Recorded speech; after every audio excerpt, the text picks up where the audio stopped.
하나님 아버지 감사합니다. 오늘 토요일 주님 앞에 나왔습니다. 에베네셀의 하나님을 찬양하고 감사, 영광 올려드립니다. 하나님의 은혜로 오늘까지 저희들이 한 주일을 살아올 수 있었습니다. 아침마다 새롭게 늘 주님의 은혜, 주님의 긍휼을 맛보아 알며 여기까지 오게 하여 주신 하나님, 오늘 이 시간에도 저희와 함께하여 주시옵소서. 저희들을 동정하시는 주 예수 그리스도, 또 주님의 영께서 저희들을 이 처지와 상황을 바라보시면서 탄식하시리라 믿습니다. 또 저희들의 상황이 어떠하든지 그 속에 연약하고 부족한 가운데 그럼에도 불구하고 기도해야 하고, 그럼에도 불구하고 기도 자체보다 더 소중한 주님을 향한 신뢰와 주님께 의지하는 그 마음, 이것을 다 놓치고 있는 저희들을 바라보면서 또 탄식하고 계시는지도 모르겠습니다. 긍휼을 밖에 없사오니 저희들을 불쌍히 여겨주시고 저희 자리에 머무는 것이 아니라 더 깊은 곳, 더 높은 곳으로 걸어 나갈 수 있도록 성령님 도와주시옵소서. 오늘도 간절한 마음, 주님 없이는 살 수 없다고 고백하는 심령들이 주님 앞에 나왔사오니 심령이 가난한 자에게 이미 하늘을 맛보아 알 수 있도록 주신 것 믿습니다. 그 믿음으로 오늘도 주님을 만나 배웠고 주님께서 주시는 그 길을 따라 온전히 걸어갈 수 있도록 주님께서 분별력을 허락하여 주시옵소서. 이 모든 말씀 우리 주 예수 그리스도 이름으로 간절히 기도드립니다. 아멘. 찬송가 503장 함께 부르겠습니다. 503장 찬송입니다.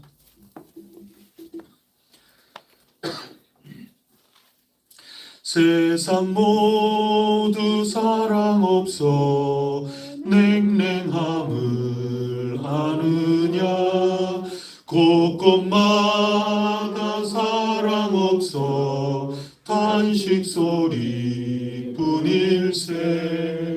악을 섬게 만들고 모든 소망 이루는 사랑 얻기 위하여 저들 오래 참았네.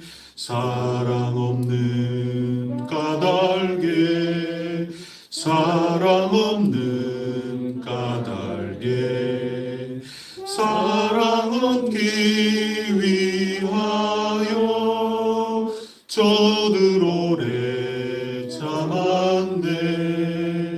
곳곳마다 범리 남은 사랑 없는 연고요. 측은하게 손을 펴고 사랑받기 원하네. 어떤 이는 고통과 근심 걱정 많으니 사랑 없는 까닭에 저들 실망하도다. 사랑 없는 까닭에, 사랑 없는 까닭에, 사랑 없는 까닭에 저들 실망하도다. 어떤 사람 우상 앞에 복을 빌고 있으며, 어떤 사람 자연 앞에 사랑 요구하도다.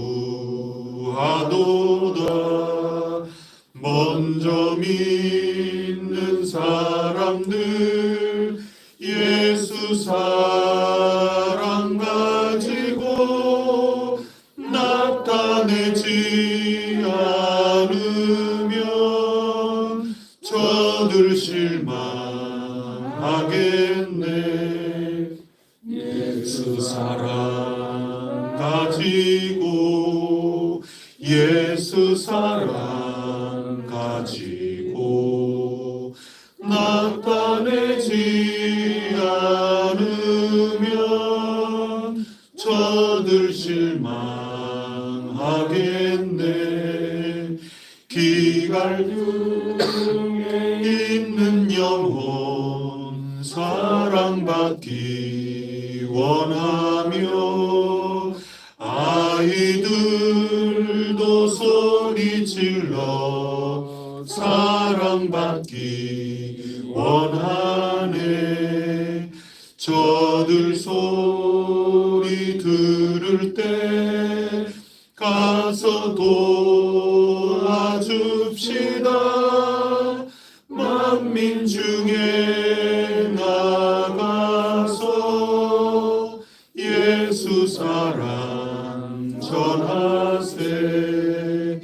예수 사랑 전하세. 예수 사랑 전하세. 만민 중에 나가서 예수 사랑 전하세. 나는 전능하신 아버지 하나님 천지의 창조주를 믿습니다.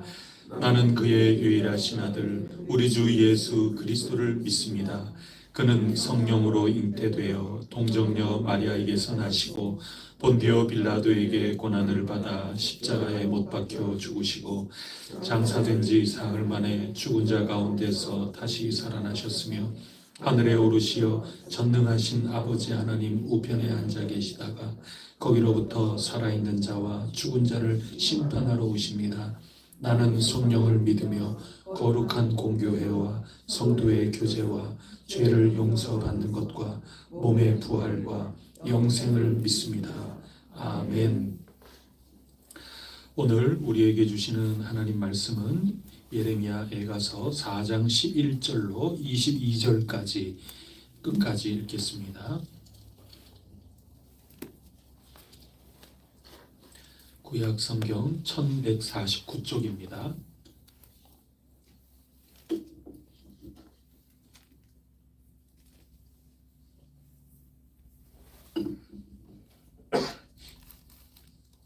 예레미야 애가 4장 11절부터 제가 읽겠습니다.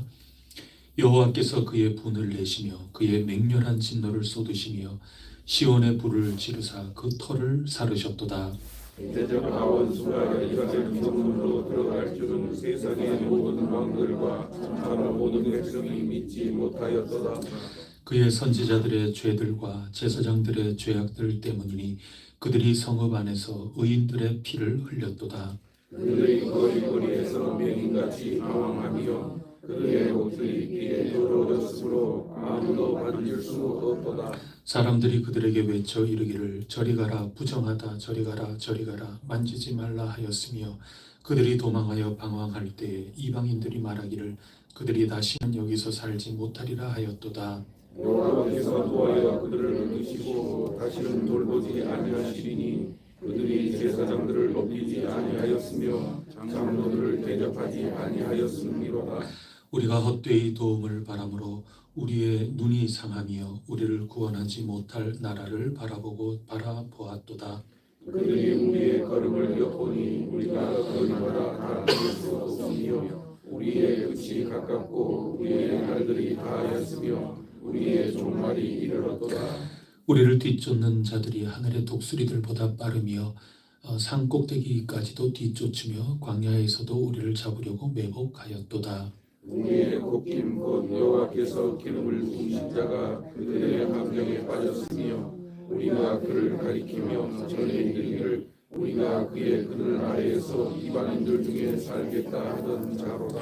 우스 땅에 사는 딸 에돔아 즐거워하며 기뻐하라. 잔이 네게도 이를지니 네가 취하여 벌거 벗으리라.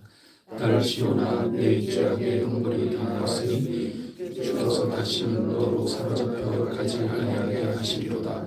딸 에돔아 주께서 내 죄악을 벌하시며 내 허물을 드러내시리로다. 아멘. 오늘은 특별히 12절, 13절 두 구절에 집중해서 함께 은혜를 나누고자 합니다. 12절, 13절 두 구절을 다 같이 읽겠습니다. 시작. 대적과 원수가 예루살렘 성문으로 들어갈 줄은 세상의 모든 왕들과 천하 모든 백성이 믿지 못하였었도다. 그의 선지자들의 죄들과 제사장들의 죄악 때문이니 그들이 성전 안에서 의인의 피를 흘렸도다. 아멘. 여러분, 예루살렘은 그 높은 곳에 위치해 있습니다. 이 해발 고도가 높습니다. 그 산지죠. 그리고 예루살렘 성이 지어진 곳에 보면은 좌우측, 남쪽 이렇게는 아주 깊은 골짜기가 배어 있습니다. 요새입니다. 다윗이 그곳을 요새 삼아서 다윗성을 짓고 그 예루살렘 성곽을 짓고 그곳에서 통치를 해 나갔던 거죠. 그래서 그곳은 이 당시로서는 저기가 함락될 수 있을까? 여간에서는 함락되기 어려운 곳이 바로 이 예루살렘 성입니다. 그 천하의 이 바벨론이라고 하는 나라도 와서 그 예루살렘 성을 함부로 점령하기가 참 어려운 겁니다. 이 성이라는 것은 원래 그런 것 아니겠습니까? 근데 천하의 요새다. 이게 참 쉽지 않은 겁니다.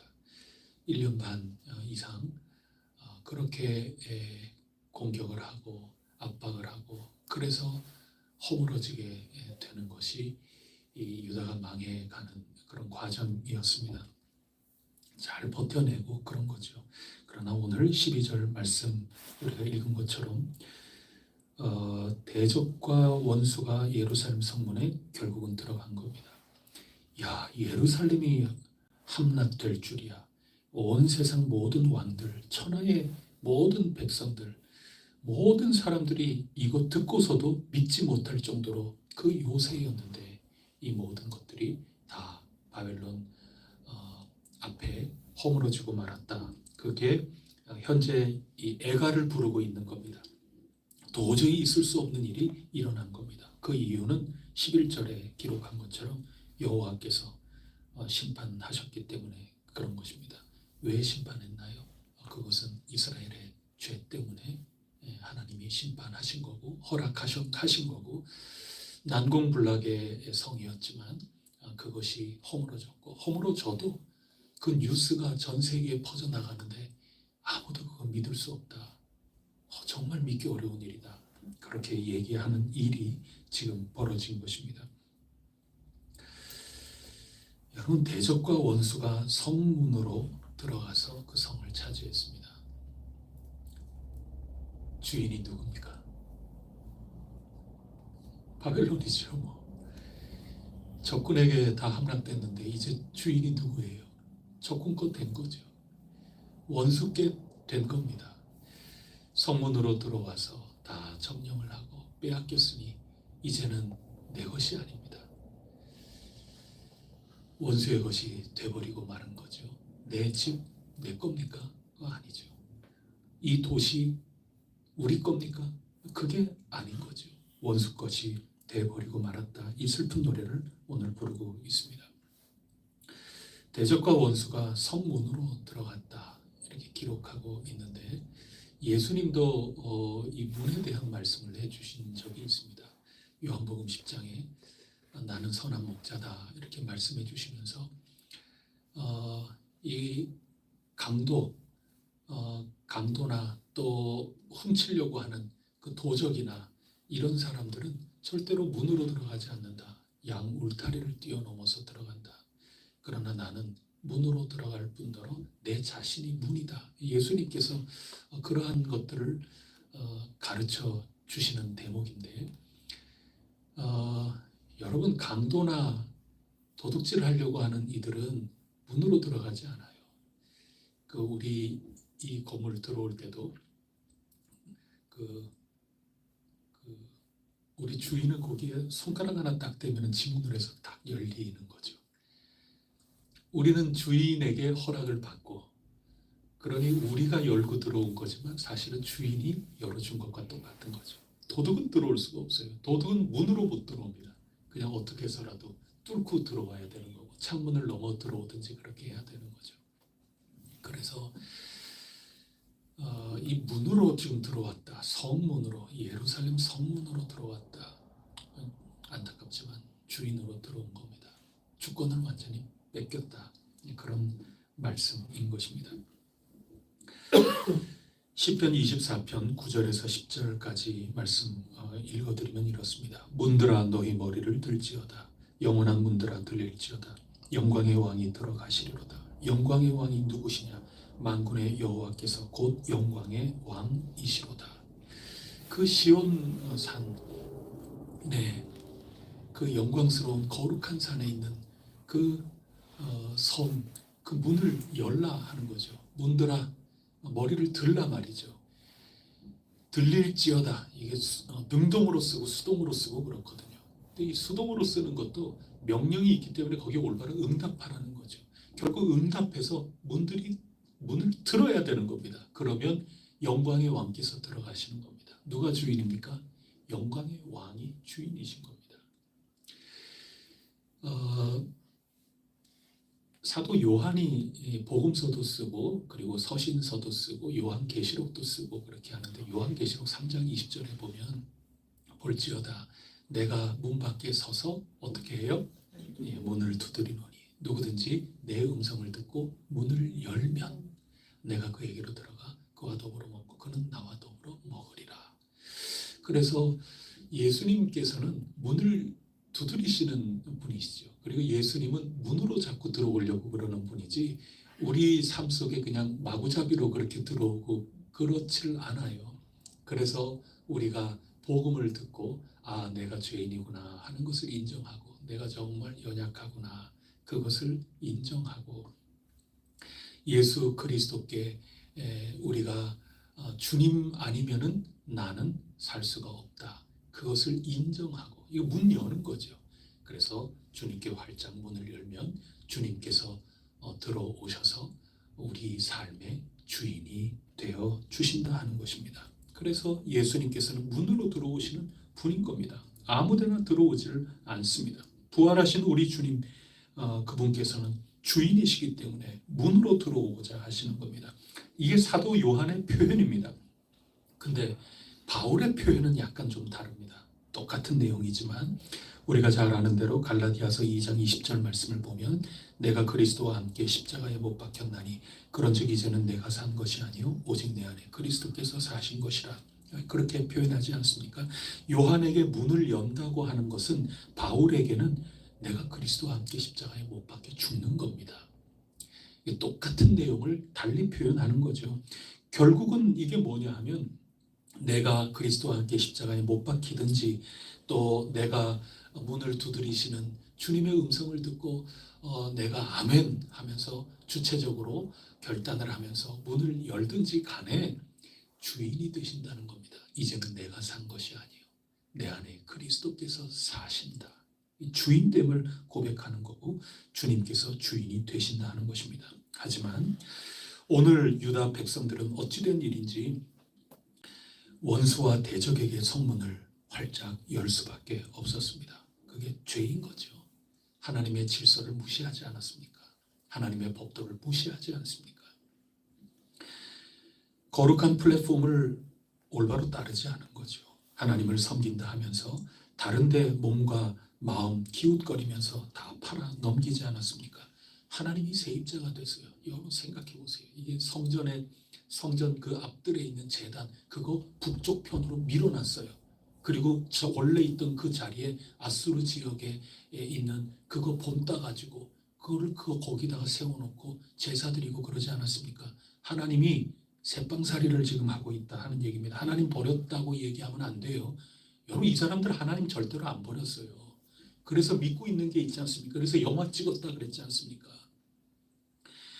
여러분 하나님을 배반하고 배신하고 그것도 덜어 있었겠지만 그거보다 더 흉악한 게 뭔지 아세요? 하나님 세입자 취급하는 거거든요. 그래서 한 지붕 세 가족을 넘어서 한 집의 주인이 서너 이상이 되고 말았던 겁니다. 이쪽 신, 애굽의 신, 아수르의 신, 바벨론의 신, 뭐 별의별 신들 다 가지고 와가지고 짬뽕이 돼가지고 살아갔고, 그러니 주인이 이제 주인 노릇하러 들어온 거죠. 하나님이 그래, 너희 나를 세입자 취급하고 온갖 세상에 너희들이 믿고 너희 마음에 끌리는 거 온갖 다 섞어찌게 한번 만들어 봐라. 그래, 너희들이 주인 삼은 그것들 너희한테 가서 주인 노릇하게 내가 허락 한번 해주마. 한번 주인 섬겨봐라. 그렇게 해서 지금 원수와 대적이 예루살렘 성문으로 들어간 것입니다. 이제 훗날 포로 생활을 다 마치고 난 다음에 이제 느헤미야 이야기가 나오지 않습니까? 느헤미야가 이 허물어졌던 성벽을 다시 세웁니다. 세울 때 벽들을 전부 세우지 않습니까? 그 다음에 마지막 하나 남았어요. 그게 뭐가 남았습니까? 문짝 따는 거 하나 남았어요. 모든 것들 다 지어놓고 마지막 최후에 하는 일이 문짝 따는 건데, 문짝 달기 바로 직전에 무슨 일이 일어났는 줄 아세요? 느헤미야 6장에 보면 도비야, 산발랏, 그리고 아라비아 사람 게셈, 그 밖에 모든 이 원수들, 예루살렘 성이 든든하게 세워지는 거 반대하는. 왜 반대했겠어요? 자기네들이 주인 노릇하려고. 여러분, 그건 정확하게 아셔야 되는 겁니다. 자기네들이 주인 노릇하려고 뭘 막아요?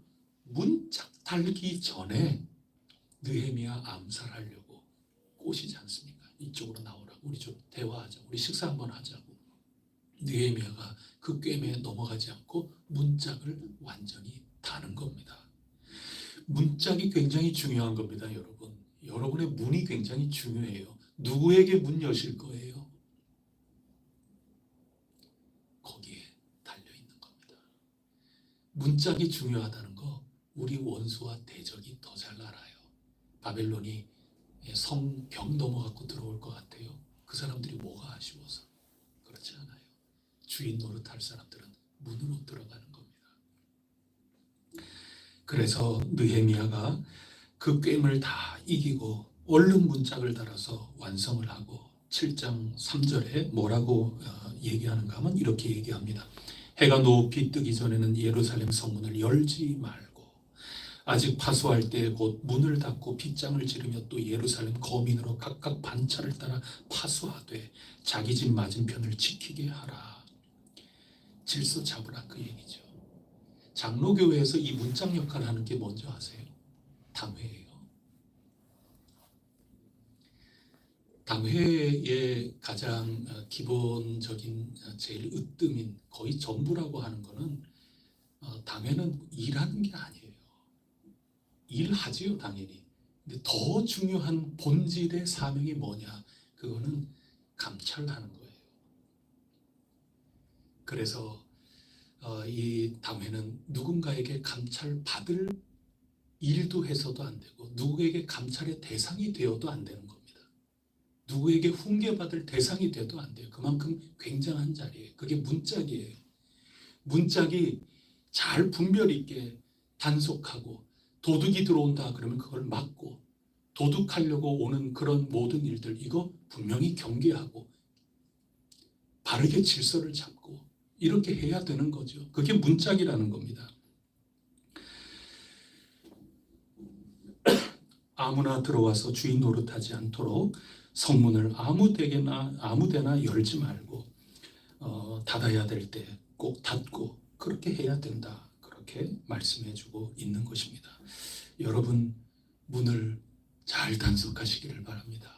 그리고 문을 열어야 될 때 열어야 할 그 대상, 우리 주 예수 그리스도 성령님, 우리 하나님 아버지, 그분을 향하여 우리 문을 활짝 열고 하나님의 법도를 향하여 온전히 말씀을 열고 문을 열고 그렇게 해 나가야 우리가 올바른 주인을 따라서 걸어 나갈 수 있는 것입니다.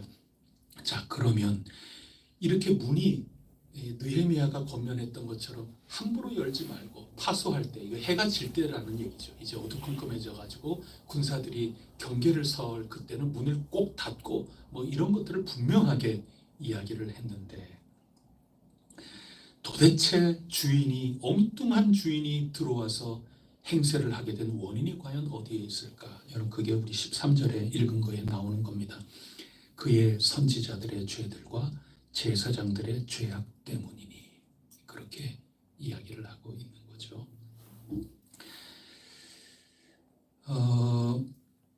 재미있는 게, 우리는 열왕기서에서는 계속 왕에 대한 질책을 하지 않았습니까? 왕에 따라서 전부 결판이 났어요. 근데 에가에서는 왕을 언급하지를 않습니다. 누구를 언급합니까? 왕 시대에, 그 시대에 살았던 선지자들과 제사장들 때문에 이런 일이 벌어졌다, 그렇게 얘기하고 있는 겁니다. 여러분, 이거 굉장히 두려운 얘기입니다. 현대적으로는 직책이라는 게 계속해서 교회 역사 가운데 변천이 되고, 그래서 있는 이 제도 내에 그런 것은 그래도 무엇보다 이 목사라고 하는 직책 속에 이게 다 녹아져 있는 거죠. 이 목사 노릇한다는 게 이게 굉장히 지엄한 겁니다. 굉장히 두려운 일이죠. 목사 때문이라는 겁니다, 지금. 선지자들의 죄, 제사장들의 죄 때문이다, 그 얘기입니다. 정책을 실행한 왕 탓이 아니라는 겁니다. 그러면 선지자들은 도대체 뭐 하는 사람인가요? 그 시대와 상황에 맞게끔 하나님 말씀을 백성들에게 전달하는 사람입니다. 그러면 그들의 죄는 뭔가요? 하나님 말씀을 제대로 전달하지 않았다는 겁니다. 예레미야 시대에 우리가 다 봤지 않습니까? 대부분의 선지자들은 엉뚱한 소리를 했다고요. 듣기 좋은 얘기 했어요. 그 죄를 묻는 겁니다, 지금. 왕과 실제로 살아간 백성들이 뭔 죄가 있냐는 겁니다. 왜 바로잡지 못했냐는 겁니다. 왜 하나님 말씀을 제대로 가르치지 않았냐는 그 얘기입니다. 선지자들은 때로는 질책해야 되는 거고, 아파도 똑바로 바로 잡아서 교정해야만 되는 거고, 그렇게 말씀을 바르게 가르쳐야만 하는데 그들이 그렇게 하지 않았기 때문에 왕이 엉뚱한 것을 주인 삼아 살게 되고, 왕이 그러니 그 명령에 따라서 백성들이 그렇게 살 수밖에 없는 거죠. 플랫폼이 잘못됐다고 가르치지 않은 죄, 그 선지자의 죄들입니다. 제사장의 죄는 뭔가요? 제사장은 하나님 말씀 전하는 사람이 아니에요. 그냥 백성들 죄 있는 거, 잘못한 거, 살다 보면 실수하고 뭐 그런 거 있잖아요. 그러면 가지고 오면 아이고 그랬어요. 아이고 저런, 다 그래요. 맞아요. 다 그래요. 위로하고 동정하고 알아주고, 그래서 그들이 가져온 희생제물을 가지고 대신 하나님께 올려드리고 그렇게 하는 거죠. 그들이 그렇게 안 했나?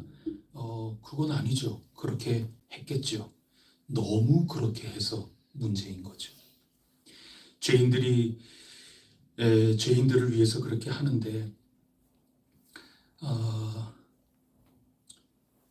그저 이 사람들이 오면 그냥 기계적으로 그랬군요. 이 기계적이죠. 그냥 오면 잘했어요. 잘하셨어요. 그럴 수도 있지요. 잘했어요. 이게 그냥 기계적으로 그걸 바라고 제사장에게 오고, 제사장은 기계적으로 그렇게 해준 겁니다. 그게 망해가는 나라의 상황이었다는 겁니다. 에가서 말씀입니다, 지금 그게. 그래서 여러분, 이게 선지자는 말씀인 거예요. 말씀이 올바로 선포되어야 되는 겁니다.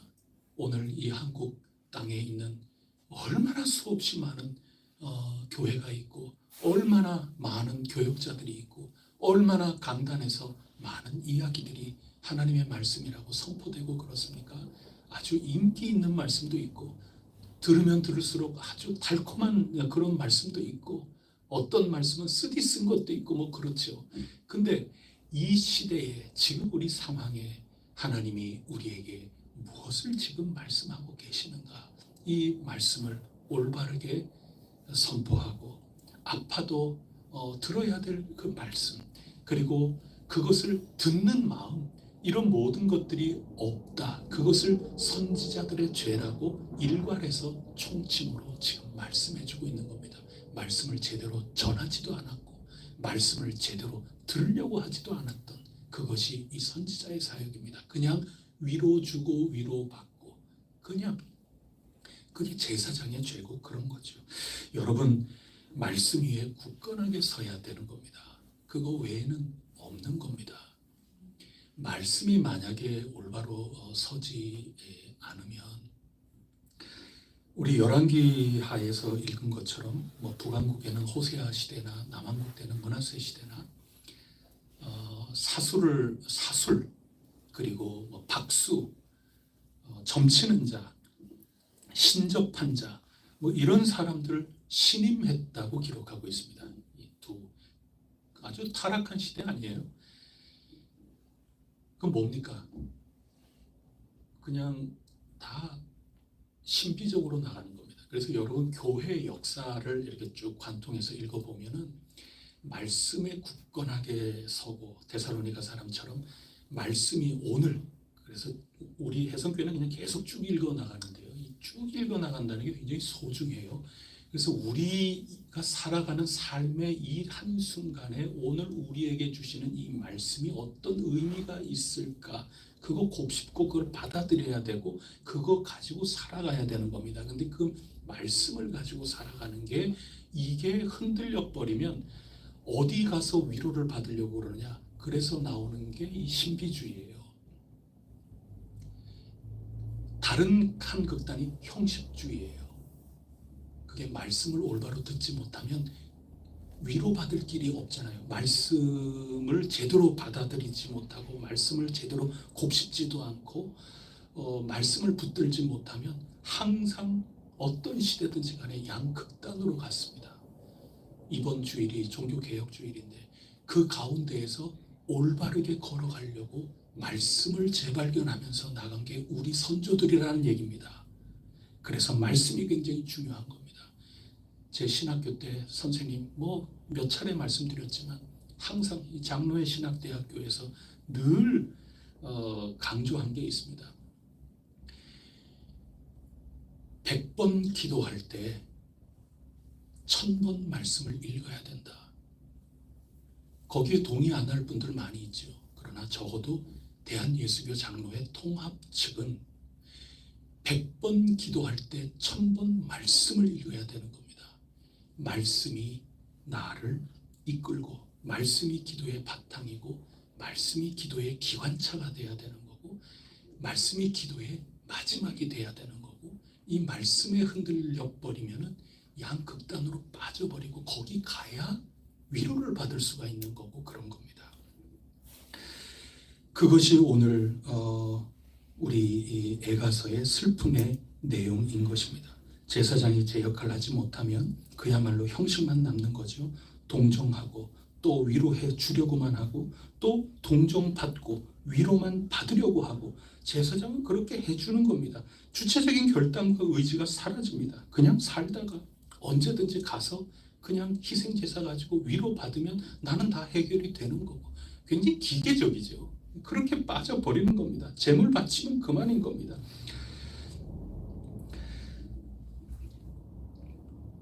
탄식하고 있지 않습니까? 예레미야 에가서입니다. 그래서 이 에가서의 이 탄식이라는 것은 탄식이라는 그 얘기는 한 개인이기도 하지만 지금 공동체의 탄식이고 그렇거든요. 오늘 저는 이 예레미야서를 읽으면서 좀 더 중심을 우리의 기도적인 차원, 하나님과의 관계, 이 좀 개인적 차원에서 제가 주로 말씀을 하면서 이렇게 이끌었지만 예레미야 에가서는 교회의 이 사회 안에서 어떤 역할을 어떻게 해야 되나 그런 관점에서 굉장히 주목을 받는 성경책이거든요. 교회가 이 세상 가운데 선지자로서 예언자적인 그런 사명을 잘 감당하고 있는가, 그렇지 않는가? 교회가 이 사회 속에서 어떤 역할을 감당하고 있는가? 만약에 그 역할을 제대로 감당하지 못할 때 이 선지자적인 역할, 이 사회 속에 빛과 소금으로서의 그 역할을 하지 못하고 우리끼리 자꾸 안으로만 이렇게 되고 하나님과 나만 잘 되면 된다 이렇게만 돼 나가면은 과연 그게 굉장히 칭찬받을 만한 일인가?